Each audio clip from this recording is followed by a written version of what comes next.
So thanks for taking some time, Lynn, to speak with us today. Could you just explain a little bit about the vision for the new clinical model and what it means in terms of the services that we're providing and the care that we can offer for our local community?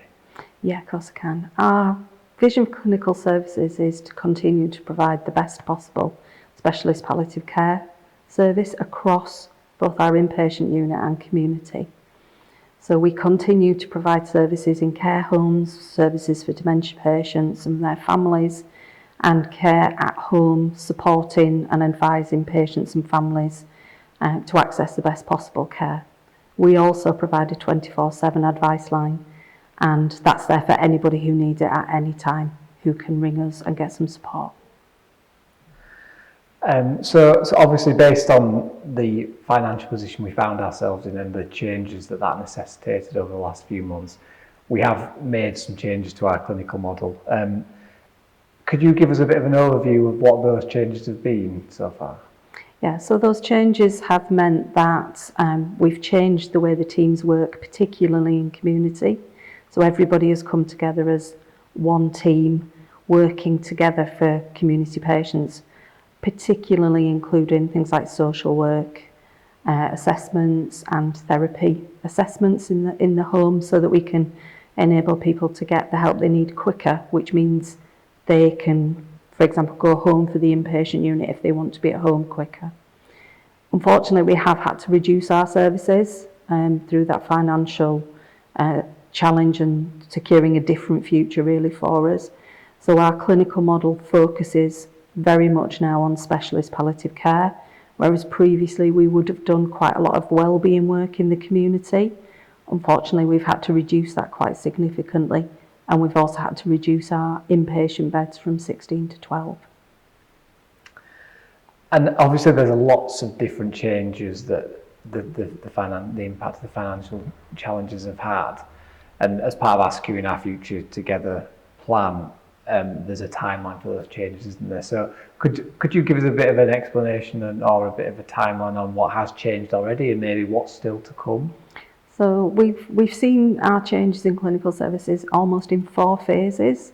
So the first phase, unfortunately, was saying goodbye to a significant number of staff who've put their heart and soul into the Kirkwood, and that's been very difficult for everybody. The second phase is to bring everybody together to work as one team, but in different settings, so inpatient or community. That means that people are doing things once when they may have duplicated those in the past. So the next phase is to really look at our clinical assessment and do one clinical assessment for the patient rather than a therapy assessment, a medical assessment, a nursing assessment. That will take some time because we're in the lucky position that all our records are electronic, so we have to change the electronic system to do that. So that piece of work will take us probably 12 months. The next phase is really looking at things like our discharge processes and making sure that patients who want to be at home can be discharged very quickly with the support in the community.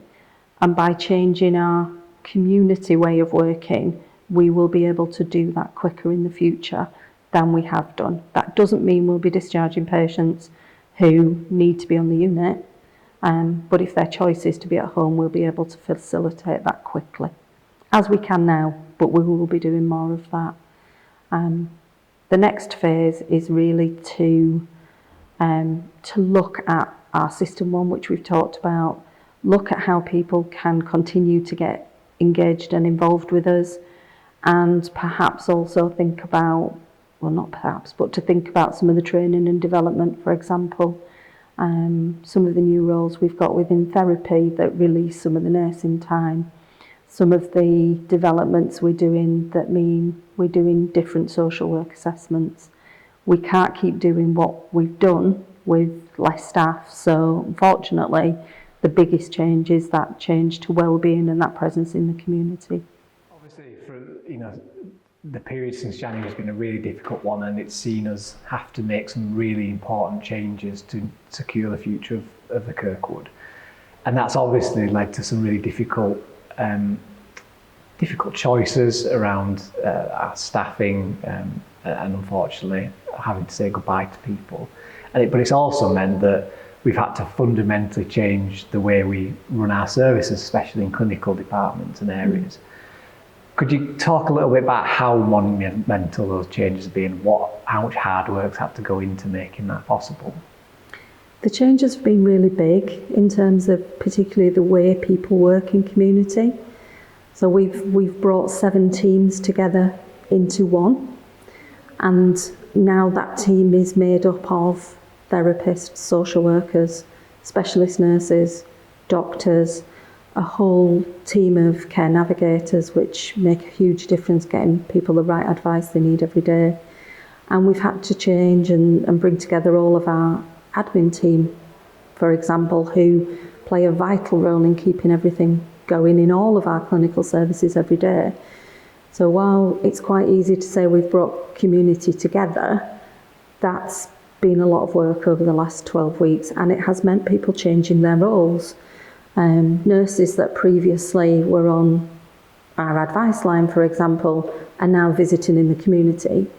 The feedback from that is extremely positive. The nurses love that new role, but that's meant a shift for the admin team, and it's a significant amount of change that they've had to go through, and they've really worked very hard through that, because going through change and focusing on patient and families and ensuring people get the right care through that change is and can be difficult, and the team have done that incredibly well in the last 3 months. And on the inpatient unit as well, you've had some difficult decisions to make there, including going down from 16 to 12 beds, and the changes that's obviously made to personnel and to your processes. What's that challenge been like? Again, I think the team have adapted well. It's not easy, knowing there are patients that want to come into the inpatient unit, and at times we have had patients waiting to come onto the unit. Not a lot of patients, but any patient waiting to come on the unit when you need that care is not something that sits very well with us. And having beds empty that you can't use to do that is quite frustrating and quite difficult at times for the team. But they've really supported each other. We've also had some quite complex patients on the unit, and that brings with it its challenges for the staff, and particularly around their resilience. So we are continuing to put that staff support in as well, which is vital for the work that we do. I suppose the message really is that although it's been a really challenging time, absolutely what's coming through is how proud you are of the team and all the hard work that they've done, and obviously we need to continue to do that. But yeah, incredibly proud of the team. The way they look after our patients and families and each other, it is phenomenal, and it has to be seen to be really understood, to be honest.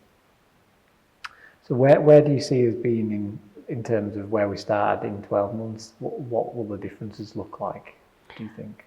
In 12 months, I think the difference will be that our staff are working much more together as one team rather than an IPU team and a community team. And I think we will start to develop more of that digital and virtual opportunity to make sure we continue to have that same level of contact with patients and families. Patients and families are our priority. They always have been, they always will be. And what we need to make sure is that patients and families get the support that they need as quickly as possible, and as, unfortunately, in an efficient way as possible. So some of the changes that we're making actually make it easier for our clinical team to focus on clinical care rather than some of those administrative work that they've been able to do in the past. Obviously we've made some changes already, and that's actually been going on for a few months now. What's the feedback been so far, I suppose, from our teams, but also from patients and families in terms of the level of the service and the quality of the service that we provide? So the feedback's continued to be really good. 96% of our patient feedback would see us as outstanding, which is really positive. We monitor our incidents and our complaints very regularly, and we have seen a reduction in complaints, not an increase. which sometimes you expect to see that in a time of change. We haven't. We keep a real close eye on that, but we're also in the lucky position that we can talk to our patients and families all the time. But our feedback remains really positive. Our complaints are low and our incidents are exactly the same. It's always good to have incident reporting. That's not a negative. We actively promote that because what you want is a high reporting culture so that you can be assured your care is as good. And that's it's a really positive sign that we've been able to maintain the highest quality of care possible even throughout these changes. And Absolutely. actually the message is, although we might be seeing fewer patients right now, they can be assured that quality of care will always remain at the highest possible standard. Yeah. We are seeing fewer patients, but of the patients that we're accessing wellbeing support and the unit as opposed to community. So obviously it's been a difficult time for our teams as well, but I've seen firsthand as well how engaged your teams in the clinical services area are in terms of enacting some of these changes and getting involved in your new initiatives. What would you say to the people that have been involved so far, but also anyone that's thinking, actually, maybe I've got a role to play, or maybe I'd like to get involved in shaping some of the future of these services? I think what I'd say is get involved. It's really important we've got everybody's view. Our team are really engaged. They are really passionate about the care they give. So whenever you're talking about anything that's to do with delivering that care, they are really engaged. They've been involved in all of the project groups. We are at a process now where we have made some of the first changes, but there are more changes to come, and we do need people to be involved in that, particularly communicating with each other and sharing what's happening, how it's happening, and ensuring that everybody knows what's going on. But it's really important that they're part of that, because the only way these services continue to be the best they can be is with everybody's involvement.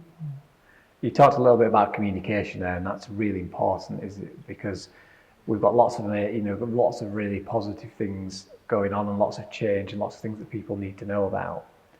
But not everybody does know about them if we don't communicate them well. How can people ensure that they're keeping up to date as much as possible with things that are happening? So there's communication boards around the place, so both in the community hub and on the inpatient hub. There's regular emails that go out. I know it's not easy for everybody to read emails when they're on shift, but I would encourage people to try and hand those conversations and those emails over, and for people to talk about what's going on and share that, attend team meetings, and if they have got any concerns or any ideas, to make sure that we know, and talk to any of us. We're all very approachable. We're all in and out every day onto IPU, onto community. So please just take the opportunity to talk to us when we see. Absolutely. Is there anything else you'd like to add, Lynn, in terms of this latest update? Yeah, I think just to really make sure the staff know how much they are appreciated, how much what they do every day is valued, not just by the patients and families, but by their colleagues and by us. It has been a difficult time. We still have some changes to do, and those changes then will need embedding, and we can't do that without everybody's involvement. But I think it really, the message I really want people to hear is just thank you.